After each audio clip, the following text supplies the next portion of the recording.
Nabi Muhammad SAW, Bapak Ibu sekalian, setelah pulang dari Isra dan Mi'raj, karena itu perjalanan malam hari, beliau pulang sudah pagi. Pada saat itu pagi sudah mulai kelihatan matahari di pagi hari. Awal pagi kita di waktu syuruk, gitu kan. Duduklah Nabi SAW di depan Ka'bah. Duduk depan Ka'bah, merenungi kejadian semalam ini, kejadian yang spektakuler, yang luar biasa. Duduk Nabi SAW merenungi lewat Fir'aunnya umat ini, Abu Jahal. Ini orang julukannya di Mekah Abul Hakam, orang yang bijaksana gitu. Dan pada saat itu dia raja di Mekah. Tapi Nabi SAW suruh kita panggil dia siapa? Abu Jahal. Jahal ini super goblok. Bukan cuma goblok, super goblok.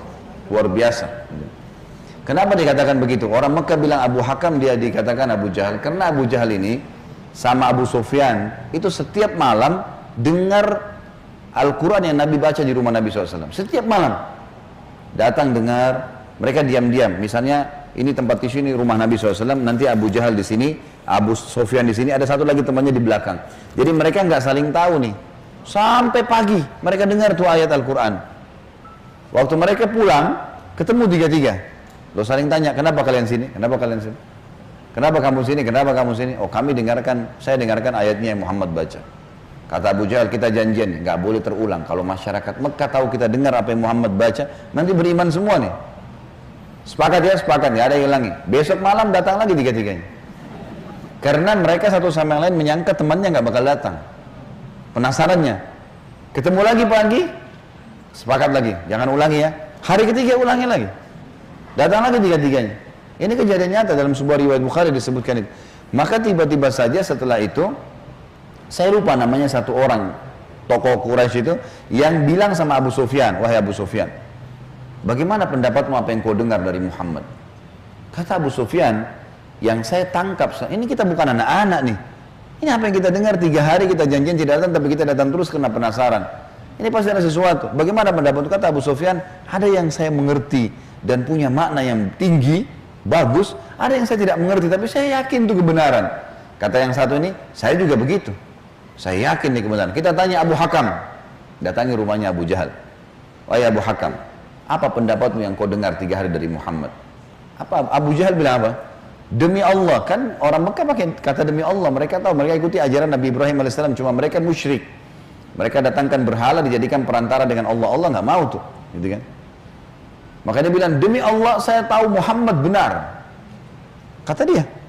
Loh, kata Abu Sufyan, lalu kenapa kau tidak beriman? Kamu raja kami, kalau kau beriman, ini satu Mekah beriman semua nih. Apa kata dia? Ini fanatisme, kebodohan nih. Ini sebab julukan Abu Jahal keluar. Dia bilang, dari dulu sukunya Muhammad sama suku aku bersaing di Mekah. Mereka berikan makan minum jemaah haji, kami juga berikan makan minum jemaah haji. Mereka buat pasukan untuk membela Mekah, kami juga buat pasukan membela Mekah. Pokoknya apa yang mereka buat, kami buat. Sehari buat mereka, sehari buat kami. Jadi bersaing terus. Sekarang dari sukunya Muhammad keluar Nabi, sukuku tidak ada nabinya. Kalau aku beriman berarti sukuku kalah. Hanya itu, fanatisme kebodohan gitu. Dia bilang, maka itu saya tidak akan beriman sama Muhammad. Gara-gara perkataan dia itu, Abu Sufyan dan ini juga ikut-ikutan nih. Satu Mekah semua nggak mau. Tentu Abu Sufyan nanti akhirnya masuk Islam setelah masuk kota Mekah. Tapi pada saat itu tidak mau juga. Baiklah. Ini sebab julukan keluar Abu Jahal. Lewat nih Abu Jahal nih. Lalu dia lihat Nabi SAW lagi merenungi, kayak ada sesuatu lagi difikirin. Dia bilang, wahai Muhammad, kalau bahasa kita ginilah, bahasa sederhana riwayat itu, kenapa kau melongo-longo seperti ini? Kok kamu kayak orang bingung, ada apa? Nabi SAW dengan polosnya ceritain, semalam, ini yang diceritain kepada Abu Jahal nih. Ini yang paling benci sama Islam. Kata Nabi SAW, semalam datang kepada saya malaikat bernama Jibril. Jibril datang membawa burak. Burak itu kuda bersayap. Ini kuda bersayap sampai hari kiamat tidak ada nih kalau di kehidupan kita. Zaman itu, sekarang saja orang tidak percaya kalau ada kuda bersayap gitu kan. Apalagi zaman kuda bersayap, terbang. Saya naik di atasnya terbang. Dimanapun matanya lihat sebuah tempat, kakinya sudah di sana. Lalu saya tiba di Palestina. Turun di Masjid Aqsa, saya sholat. Saya imami para nabi-nabi. Nabi-nabi ini 120.000 orang. Bagaimana bisa? Allahu a'lam.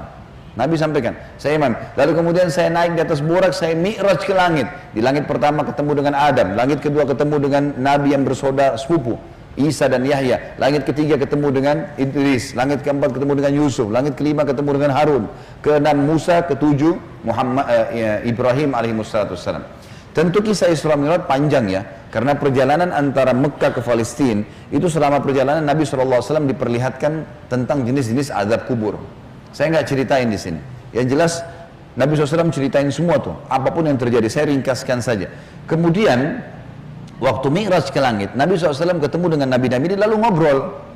Sempat ngobrol sama Adam, ngobrol sama Yahya dan Isa, ngobrol sama Yusuf, sama Idris, sama Harun, sama Musa, sama Ibrahim alaihissalam. Tapi yang masyhur riwayat adalah Nabi SAW banyak berbicara dengan Musa. Pada saat menerima waktu 50 waktu sholat, beliau turun di langit ke-7, Ibrahim tidak ngomong, langit ke-6 Musa tahan. Lalu bertanya, berapa yang diperintahkan umatmu hai Muhammad? Berapa yang Allah perintahkan? Kata Nabi SAW, 50 waktu sholat. Minta keringanan, umatmu tidak bisa. Lalu kemudian Nabi SAW kembali, minta diringankan 5, jadi sisa 45. Ditahan lagi sama Musa. Musa berkata, berapa hai Muhammad? Kata Nabi SAW, 45. Masih berat, minta ringankan. Terus saja Musa AS menahan Nabi SAW 5 sampai sisa 5 nih.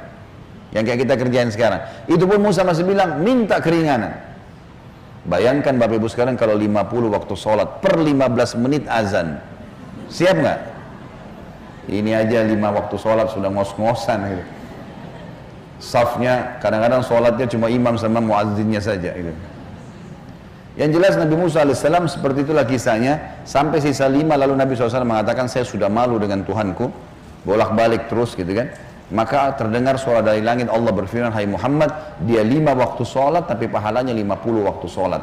Karena setiap umat Muhammad SAW kalau berbuat satu kebaikan dilipat gandakan 10 kali lipat. Ringkas cerita adalah Nabi SAW mengatakan, saya balik ke Mekah, saya balik ke Palestina, lalu balik ke Mekah. Tentu kisah ini cuma pendek yang saya sampaikan. Kisahnya ini mungkin 10-20 kali lipat lebih panjang daripada ini, karena panjang lebar. Yang jelas Abu Jahal waktu dengar itu melongo, diam, langsung dia katakan waktu sudah selesai, hai Muhammad, kau menempuh perjalanan Mekah Palestina yang kami tempuh dengan kecepatan kuda terbaik kami sebulan, pulang juga sebulan, 2 bulan dalam 1 malam. Kata Nabi SAW dengan penuh keyakinan, iya. Abu Jahal dengan semangat mengatakan, hai Muhammad, kau mau ceritain tidak ke orang Mekah kalau saya kumpulin mereka? Kata Nabi SAW, iya. Nah, emang mesti diceritain kan? Bagi Abu Jahal ini gila nih, nggak masuk di akal udah. Kuda terbang bersayap pergi ke Palestina perjalanan sebulan. Sama kalau kita sekarang di masjid ini ada yang bilang, tadi Bapak Ibu sekalian saya jam 8 pagi take off dari Jakarta ke Jeddah, sekarang sudah tiba lagi dari Jeddah. Percaya nggak kira-kira? 9 jam pergi, 9 jam pulang. Ada pesawat loh ya. Bagaimana zaman dulu? Sebulan pergi, 9 bulan, 1 malam, bayangkan. Dan ini juga sebuah pelajaran Bapak Ibu sekalian, tidak gampang menjadi sahabat Nabi. Bapak Ibu harus bersyukur, saya sangat bersyukur kita lahir sekarang. Betul sahabat punya fadilah, tapi kalau kita hidup zaman dulu kita bisa seperti Abu Jahal. Susah jadi seperti Abu Bakar tuh, nggak gampang. Ada orang di kampung padang pasir buta huruf ngaku Nabi. Coba, beriman nggak kira-kira? Kita sekarang sudah lahir, orang tua kita sudah muslim, Quran sudah lengkap, masjid banyak, banyak dai-dai bisa nyampein dalam bahasa kita. Kalau zaman dulu, berat sekali itu. Baiklah. Abu Jahal bilang, wahai Muhammad, kau mau ceritain? Kata Nabi SAW, iya. Dipegang tangan Nabi SAW oleh Abu Jahal, dibawa ke sebuah bukit namanya Bukit Abi Kubais. Bukit ini Bapak Ibu sekalian, dulu di zaman itu ada di sebelahnya Safa dan Marwah. Ini khusus untuk iklan saja. Orang naik ke atas dan yang boleh naik cuma budak. Ada satu budak ditugasin, dia cuma dia. Yang lain nggak boleh naik. Kalau naik dipenggal nih, nggak boleh. Ini khusus berita penting. Seperti kalau ada yang mau serang Mekah atau ada kepala suku yang mati, ada anak kepala suku yang lahir, seperti itulah. Abu Jahal naik ke atas Bukit Abi Kubais bersama Nabi SAW. Waktu orang-orang lihat ada 2 orang. Pertama kali dalam sejarah Mekah, Bukit Abi Kubais dinaiki oleh 2 orang dan mereka kaget, di atasnya raja mereka Abu Jahal dan yang satu adalah Nabi Muhammad SAW, orang terpercayanya Mekah. Ini ada apa nih? Maka orang-orang kafir kumpul karena Abu Jahal, orang-orang beriman kumpul karena Nabi Muhammad SAW. Waktu mereka sudah kumpul, Abu Jahal bilang, wahai masyarakat Mekah, dengarkan baik-baik apa yang Muhammad mau sampaikan. Ini kalau Abu Jahal niatnya baik, mau nyampein dakwah, luar biasa pahalanya kalau dia masuk Islam.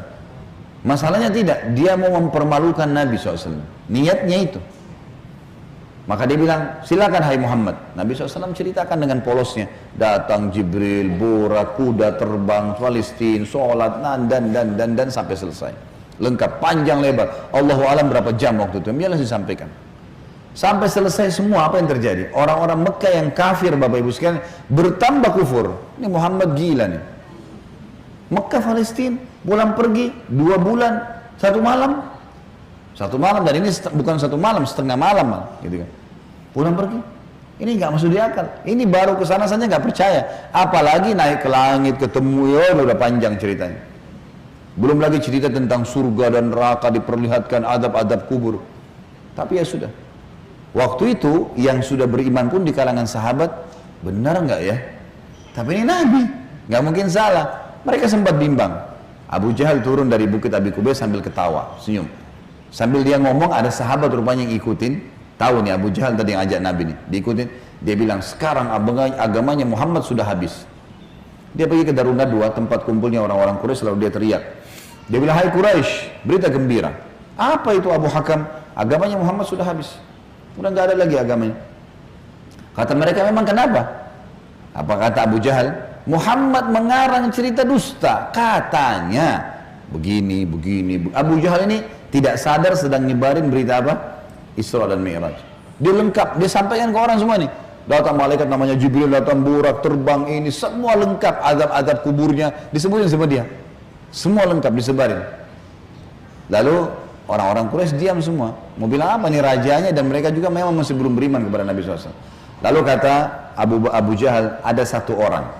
Satu orang ini, kalau kalian berhasil menggoyahkan keyakinannya, habis benar agamanya Muhammad. Kata mereka, siapa itu? Kata Abu Jahal, Abu Bakar. Cari Abu Bakar. Abu Bakar ini Bapak Ibu sekalian, cirinya beliau radhiyallahu anhu, itu badannya kurus. Ya. Saking kurusnya kalau pakai sarung melorot terus. Nah iya, radhiyallahu anhu. Tapi yang perlu digarisbawahi, Islam bukan melihat kekarnya fisik, tapi kekarnya iman dalam hati. Allah bilang Allah bilang halal, Allah bilang haram. Perintah dikerjakan, larangan ditinggalkan. Itu konsep dasarnya, gitu kan. Abu Bakar ini ditahu tentang masalah keyakinannya sampai apa kata Nabi SAW. La uzina iman Abi Bakar fi kiffah, wa uzina iman hadil ummah fi kiffah, la rajah iman Abi Bakar.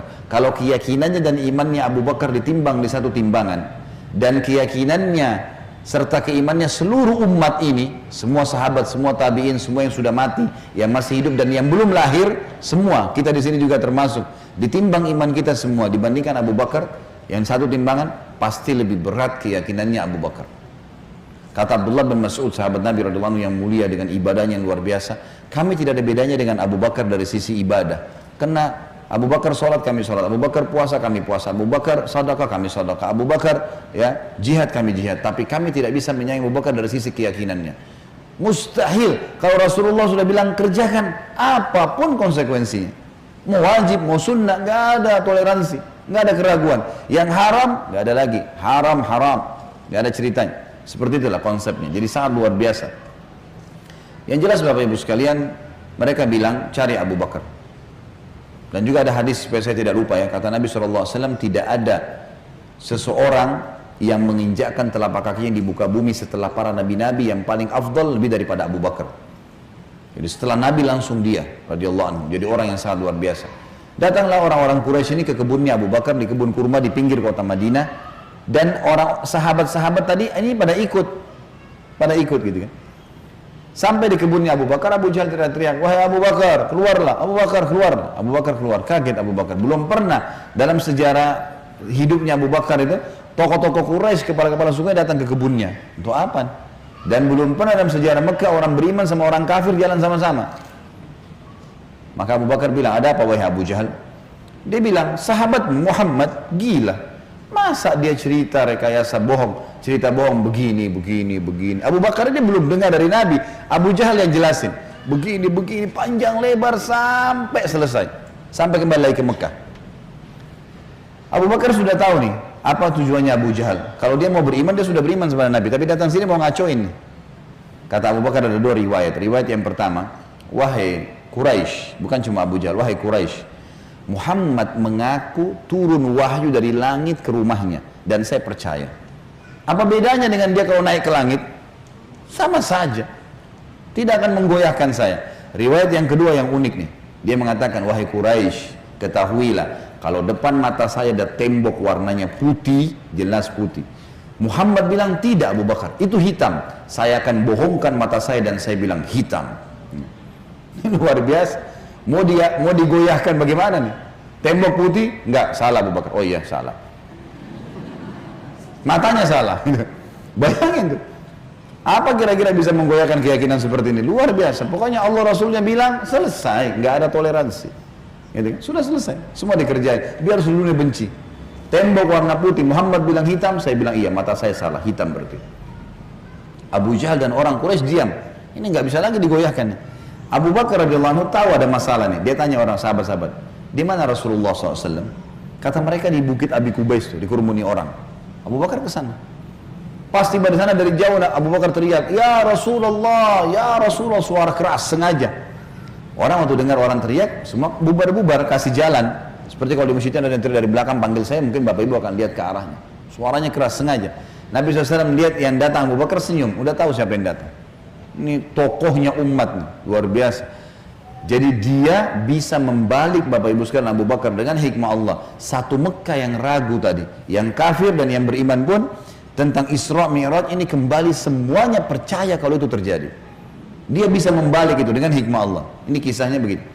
Abu Bakar lalu mengatakan, ya Rasulullah, dengan suara keras, Abu Jahal datang ke kebun saya dan berkata, kalau anda menceritakan begini, diceritain semua sambil jalan sambil ngobrol nih, sambil bicara. Jadi orang pada makin nyebar nih berita Isra Mi'raj. Ternyata Abu Bakar sudah dengar sampai selesai. Pas tiba naik di Bukit Abi Kubais sebelah Nabi SAW, Abu Bakar teriak dengan suara keras, benarkah ya Rasulullah? Ini pertanyaannya. Dan di sini Abu Bakar tadi di kebunnya ingin meredam kekufurannya orang-orang kafir. Sudah berhenti gara-gara tembok putih jadi hitam tadi.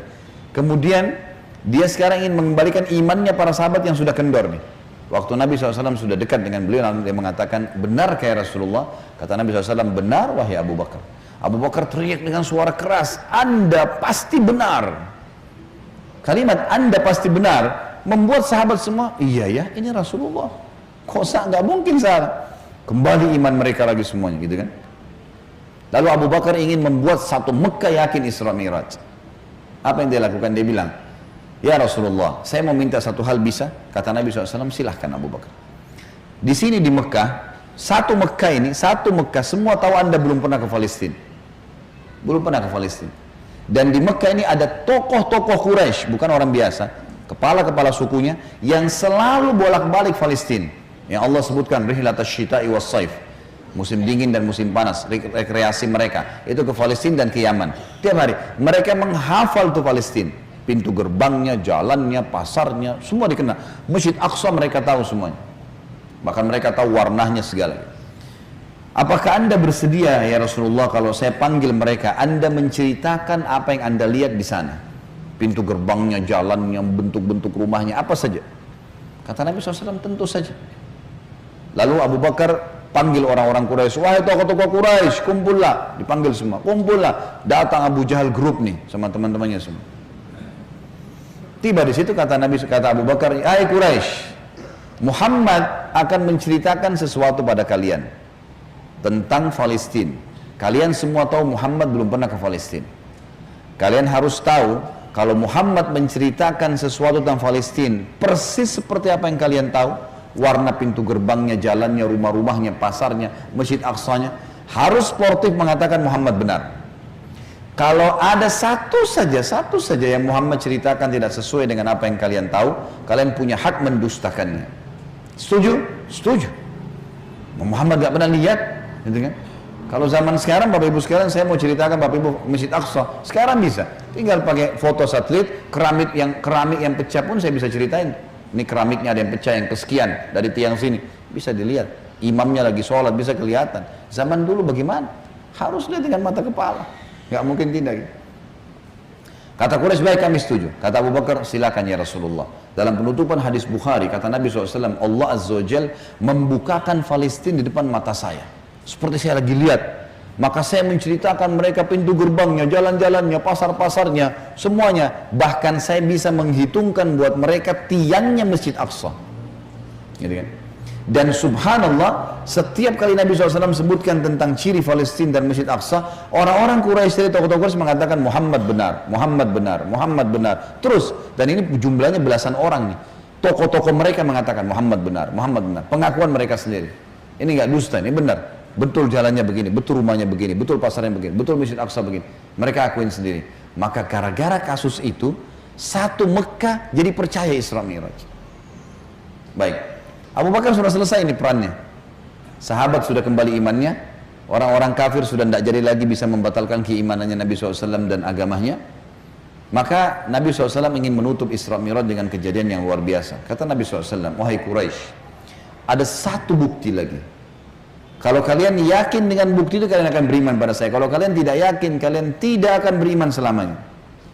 Kata mereka, apa itu hai Muhammad? Kata beliau, waktu saya sedang pulang dari Palestina ke Mekah, di atas burak tuh, kuda yang bersayap, saya melihat ada kafilah kalian. Kafilah ini 3 ekor unta ke atas, sedang jalan. Jumlahnya sekian belas unta, di atasnya ada fulan, orang-orang Quraisy, fulan, dan unta yang paling depan, unta berwarna putih, di lehernya ada kain warna merah. Di tengah-tengah lembah, mereka sempat kehilangan unta, dan saya lihat unta mereka. Lalu saya teriak, wahai Quraisy, unta kalian di lembah fulan. Karena Nabi kenal semua nih siapa yang ada di situ. Orang-orang Quraisy, tokoh-tokohnya. Ada lembah fulan, ambillah. Maka mereka mengikuti suara saya dan mereka menemukan unta mereka. Kafilah itu 2 hari lagi sampai di Mekah. Tanya pada mereka. Ini detail sekali nih. Kalau sekarang orang dari Bandung ke Jakarta, saya mau tahu mobilnya di mana, saya bisa ikutin. Seperti tadi, ada kamera, ada satelit, canggih. Zaman dulu bagaimana caranya ceritain, kecuali kalau lihat dengan mata kepala. Ini bukti real. Setelah 2 hari Bapak Ibu sekalian, satu kota Mekah, perempuannya, laki-lakinya, orang tua, anak-anak yang kafir, yang beriman, semua kumpul di pintu gerbang Mekah, namanya pintu Bani Syaibah, suku Syaibah. Mereka kumpul semua, mereka nunggu nih, benar tidak nih kafilah? Ditunggu, ini sudah heboh satu Mekah nih. Subhanallah, menjelang waktu duhur, lewat betul tuh kafilah.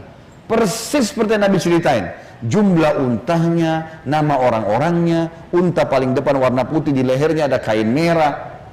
Karena penasaran, orang-orang Quraisy di Mekah ini bilang, hai Quraisy dari kafilah, kalian dari mana? Kata mereka, kami dari Palestina. Lalu bertanya lagi orang Mekah nih, apakah kalian sempat kehilangan unta di tengah jalan? Mereka bilang iya. Lalu apa yang kalian lakukan? Pertanyaan bertubi-tubi nih.